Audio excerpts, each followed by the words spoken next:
देखिए क्या होता है, कुछ एक मोरल एक पॉइंट्स होते हैं और एक कॉमन सेंस होती है। सरकार ने कहा कि आपको एक बीमारी होने वाली है।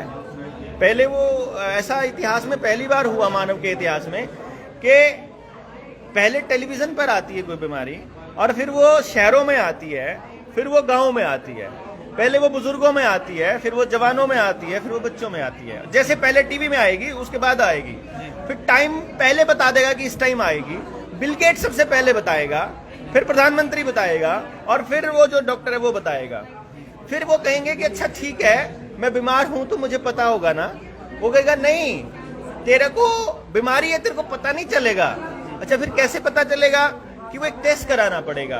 अच्छा वो टेस्ट में हमेशा सही रिपोर्ट आती है क्या? कहते नहीं, गलत रिपोर्ट भी आ सकती है। अच्छा फिर अगर आ जाए तो फॉल्स पॉजिटिव खूब होते हैं, तो फिर इसका मतलब मेरे को नहीं है। कहते नहीं, हो सकती है। अच्छा फिर कैसे पता चलेगा? कि टेस्ट ही बताएगा। लेकिन मेरे को सिम्टम तो नहीं है। नहीं, असिम्टोमेटिक है। फिर मेरे को जब कोई दिक्कत ही नहीं तो मेरे को रहने दो। नहीं नहीं, तू औरों को फैला सकता है। अच्छा औरों को फैला सकता है तो तुम्हें मुंह पे कोई कपड़ा बांधना पड़ेगा। अच्छा ये बांधने से रुक जाएगा? कहते नहीं, रुकेगा नहीं। तो फिर जब इसका फायदा क्या? तो बस उतनी बुरी तरह से नहीं फैलेगा। अच्छा तो फिर इसके क्या इलाज है? कि तुम्हें कुछ लगवाना पड़ेगा। तुम्हें लगवा लिया फिर ठीक रहूंगा मैं, फिर तो नहीं फैला सकता। नहीं फिर तो नहीं मेरे को होएगा पॉजिटिव। कहता नहीं, हो सकता है। फिर होने वाले में और ना होने वाले में कहता इतनी बुरी तरह से नहीं होएगा। अच्छा ठीक है, फिर तो मैं फैला नहीं पाऊंगा। कहता नहीं, फैला भी सकता है, लगवाने के बाद भी फैला सकता है। तो फिर क्या फर्क हो गया लगाने वाले में ना लगाने वाले में? कि नहीं, जो लगवाया हुआ ना वो इतना नहीं फैला पाएगा। अच्छा चलो ठीक है। अच्छा उस बीमारी से आदमी के साथ दिक्कत हो सकती है, उसकी जान जा सकती है। तो जिसने लगवा लिया है उसकी भी जा सकती है। कहता हाँ, उसकी भी जा सकती है। कि भाई जब बिना लगवाए की भी जा सकती है और जाए की भी लगवाए की भी जा सकती है, तो क्या फर्क है? कहता लगवाए हुआ की ना बुरी तरह से नहीं जाएगी।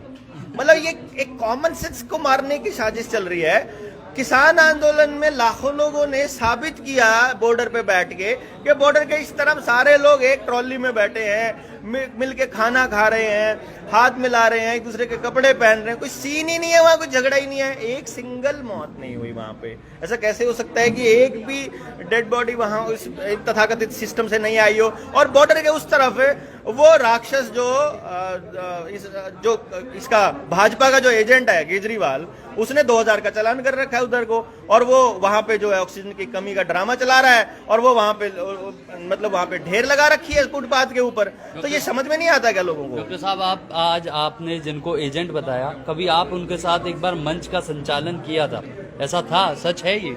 मैं अरविंद केजरीवाल का बहुत बड़ा फैन हुआ करता था जी, क्योंकि मैंने कभी किसी पॉलिटिकल पार्टी के साथ में नहीं गया। पहली बार अगर किसी पार्टी को सपोर्ट किया तो वो आम आदमी पार्टी थी। शिक्षा और रोजगार और हेल्थ के ऊपर बात करता था वो आदमी। मुझे भी बड़ा अच्छा लगता था कि मोहल्ला क्लिनिक बना दिए। अब जब इस न्यू वर्ल्ड ऑर्डर का गेम समझ में आया कि ये एक्चुअली मोहल्ला क्लिनिक नहीं है, ये घर घर तक वो उनके एजेंसी ले जाने के लिए, उनके केमिकल ले जाने के लिए, जो WHO के और जो उस रॉकफेलर फैमिली का जो ड्रग जो ये सिंडिकेट है, इस सिंडिकेट का वो केमिकल लोगों के शरीर में पहुंचाने के दफ्तर थे वो एक्चुअली वो मोहल्ला क्लिनिक नहीं थे। और स्कूलों का इस्तेमाल किया। जब मैं स्कूलों पे बात करी, मैंने कहा भाई स्कूलों का अभी तक स्कूलों का क्या इस्तेमाल हुआ है? इसका मतलब ये हुआ क्योंकि आने वाले वक्त में प्राइवेट स्कूल इनको बर्बाद करने थे। न्यू वर्ल्ड ऑर्डर के तहत प्राइवेट स्कूल बर्बाद होंगे क्यों? शिक्षा व्यवस्था ने तो ध्वस्त होना ही था। जो ये कर्ज व्यवस्था वाली है, जो बैंक व्यवस्था है, और जो शिक्षा व्यवस्था है नंबरों वाली, जो कंपटीशन वाली, इसका कोलैप्स होना कंपलसरी है। तो उस दिन लोग सरकारी स्कूल ढूंढेंगे। तो सरकारी स्कूल ढूंढने के लिए एक मोहरा तैयार करना था। तो उसी न्यू वर्ल्ड ऑर्डर ने, उसी लोगों ने केजरीवाल को स्कूल्स बनाने के लिए जो ये शुरुआत किया कि तुम ये चीजें बना करके अब पब्लिक के अंदर जा सकते हो, क्योंकि वो पूरा साइकोलॉजिकल एनालिसिस करते हैं भाई साहब। वो देखते हैं कि लोग किन किन चीजों से दुखी होने वाले हैं, वो देखते हैं कि समाज किस तरफ जा रहा है, समाज क्या मांगेगा, उसके लिए वो अपना आदमी पहले से तैयार करते हैं। तो वो मैं जब देखता हूं अन्ना आंदोलन की फंडिंग कहां से आई, जो रमन मैग्सेसे पुरस्कार है उसकी फोर्ड फाउंडेशन करती है उसकी फंडिंग। फोर्ड फाउंडेशन इस न्यू वर्ल्ड ऑर्डर का बहुत बड़ा हिस्सा रही है। अन्ना आंदोलन को भी उसी ने फंड किया, RSS ने और रॉकफेलर फाउंडेशन ने तो फंड किया था, और सारे के सारे मीडिया चैनल्स का खेल वहीं से आ रहा है। तो समझ में आया, उसके बाद थोड़ी ना मैं चिपका रह सकता हूँ। मुझे बहुत से लोगों ने कहा आम आदमी पार्टी में, यार तेरी इतनी अच्छी पोजीशन है, तुझे अरविंद जी पर्सनली जानते हैं, तेरे को सिसोदिया साहब बैठाते हैं साथ में बैठ। मैंने कहा भाई देखो बात सुनो, आप क्या ले लोगे, हम लोग क्या ले लेंगे? मान लो मारना बोलते हैं, वो पानी मार के क्या कर लेंगे हम लोग? एक पद मिलेगा ना, एक टिकट मिलेगी ना, एक सिर्फ सत्ता में जाएंगे ना। अरे इंसानियत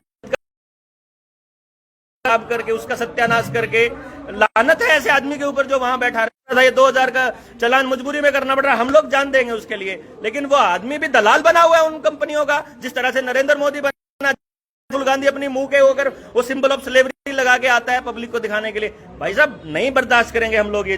उसमें भी आप रहे उस वक्त, केजरीवाल और अन्ना हजारे एक साथ मंच संचालित करते थे, आप थे वहां पे। रामदेव ने भी एक आंदोलन किया, परिवर्तन की बात कर रहे हैं, तो कैसे इसमें परिवर्तन आएगा और क्या कुछ चीजें होंगी?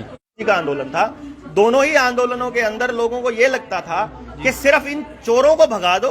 कांग्रेस अभी फिर से जब भाजपा ने इतनी मतलब ऐसा दम घोट दिया है, गले तक पैर रख के नहीं लेके जाना आपने, मतलब हमारा ये एजेंडा नहीं रहेगा कि हमने किसी को भगाना है, हमारा ये भी एजेंडा नहीं रहेगा कि हमने किसी को लाना है। अब हमारा एजेंडा क्या रहेगा? जो जनता सरकार मोर्चा का क्या मकसद है कि जनता सरकार मोर्चा, जिसको तुम लोग नेता कहते हो, जिसको हम लोग सांसद कहते हैं, प्रतिनिधि कहते हैं, वो असल में हमारा नौकर है। आपको ये पता होना चाहिए कि अपनी नौकर, जब आप अपने किसी संस्था के अंदर नौकर लगाने के लिए आप चाहिए क्वालिफिकेशन क्या होनी चाहिए, इसी तरह से आपको अपना वो नौकर जो संसद में भेजना है, विधानसभा भेजना है, उसकी भी क्वालिफिकेशन हम यहाँ से बताएंगे। हमारी प्रॉब्लम्स का सोल्यूशन जिसके पास नहीं होगा उसे हम नहीं भेजेंगे, जिसके ऊपर इस तरह के आरोप होंगे वो नहीं भेजेंगे।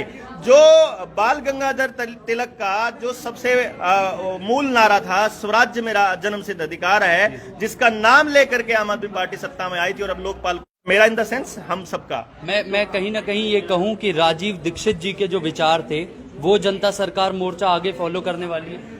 एग्जैक्टली देखिए, राजीव जी से बेहतर विचार आज के टाइम पे व्यवस्था परिवर्तन के लिए नहीं मिलेगा। उस विचार में हमने थोड़ा दो चीजें और ऐड करी है कि वहां पर व्यवस्था परिवर्तन में भी अगर लोग वहां जाकर के उन्हीं के उस पे कठपुतली बन के रह जाएंगे तो फिर कहां जाएंगे, फिर आम आदमी कहां जाएगा?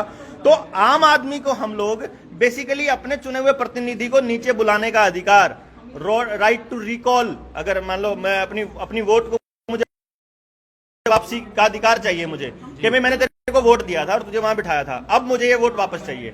एक रजिस्टर बनाएंगे हम लोग कि वापसी जिसको चाहिए, जो विधायक काम नहीं कर रहा है तो वापस चाहिए, तो उसको उसी दिन सदस्यता रद्द हो जाए जिस दिन 50% से ज्यादा लोग उसको रिजेक्ट कर दें। तो राइट टू रिकॉल हमारे पास होना चाहिए। इस तरह से स्वराज के लिए हमारा तंत्र, कोशिश आप कर रहे हैं। सरकारों का विरोध करना हमारा मकसद नहीं है, हमारा मकसद है निर्माण करना। उसमें व्यक्ति निर्माण भी है, उसमें समाज निर्माण भी है। और निर्माण की प्रक्रिया क्योंकि स्लो प्रोसेस है, एक ऐसी प्रोसेस नहीं है कि आपने ऐसे चुटकी बजाई है, आपने कोई आंदोलन किया और हो गया, तो हमें वो व्यक्ति निकालने पड़ेंगे जो स्पेशलिस्ट है, जो समाज के लिए सोचते हैं, जिनके अंदर मानवता के लिए दर्द है, जो वाकई में समाज के लिए कुछ करना चाहते हैं, और फिर उनको उन लोगों से मिलवाएंगे जो अपने अपने एरियाज में लगे हुए हैं। बस अपना तो रोल इतना सा है ना, मेरे इस चेहरे का रोल इतना सा है कि इसको लोग पहचानने लग गए हैं और लोग सुनने लग गए हैं, बस इतना सा रोल है इसमें। आप ये देवेंद्र बल्हारा का इससे बड़ा रोल नहीं होएगा जनता सरकार मोर्चा में। आप ये मान सकते हो कि जनता सरकार मोर्चा का प्रेस प्रवक्ता बना दिया इन लोगों ने, तो वो बन के अपन काम कर रहे हैं। डॉक्टर साहब, एक और सवाल, मैं आखिरी सवाल ये कहूंगा, और मुझे थोड़ा सा ये भी बताइए कि राजीव दीक्षित जी की मौत का कारण आज तक किसी को पता नहीं चला। क्या लगता है कि कभी बल्हारा के साथ ऐसी स्थिति आ सकती है, या उनको ऐसा थ्रेट लोग दे सकते हैं? क्या कभी हो सकता है ऐसा, आप मानते हैं? जिस दिन देवेंद्र बल्हारा या कोई भी राजीव दीक्षित या लाल बहादुर शास्त्री, जिस दिन भी व्यवस्था के लिए खतरा बन गया, उसी दिन उसका वही हश्र होना है जो रॉबर्ट एफ कैनेडी का हुआ था, जॉन एफ कैनेडी का हुआ था। वो तो राष्ट्रपति रहते हुए नहीं बच पाए, लाल बहादुर शास्त्री प्रधानमंत्री रहते हुए नहीं बच पाए, तो हम किस खेत की मूली है भाई? हमारा कोई सीन नहीं है। हम व्यवस्था के लिए खतरा बन जाएंगे अगर अकेला आदमी खतरा बन जाएगा, पर हमने अगर हजारों हजार देवेंद्र बल्हारा खड़े कर दिए, हजारों हजार राजीव दीक्षित खड़ी कर दिए, किस किस को मारेंगे फिर ये? तो इसलिए अपने बचने का एक ही रास्ता है कि बहुत सारी कॉपीज तैयार कर दो, अपन बचे रह जाएंगे। वो वही आग वहां लगा दो तो हमारे वाले को, अब मान लो तिल्ली जो है वो मोमबत्ती जला के बुझ जाए, क्या फर्क पड़ता है? मोमबत्ती आगे और मोमबत्तियां जला लेगी।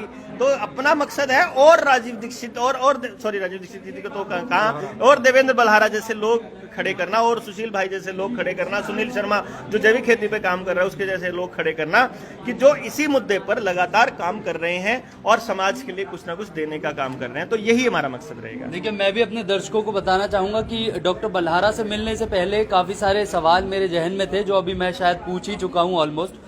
और मुझे ऐसा लग रहा है कि जनता सरकार मोर्चा अपनी एक स्थिति किस तरह कायम करेगी वो तो आने वाली चीजें बताएंगी, लेकिन अभी के लिए मेरी भी इनको जनता सरकार मोर्चा को ढेर सारी शुभकामनाएं। वो आगे अपना काम करें, जैविक खेती और जो भी एक निजीकरण से लेकर जितने भी कुछ चीजें थी उनके खिलाफ जैसे राजीव दीक्षित जी खड़े होते थे, हो सकता है ये भी खड़े हो। और इसी तरह आप और भी अपडेट्स के लिए देखते रहिए न्यूज हेडलाइंस। अभी के लिए धन्यवाद।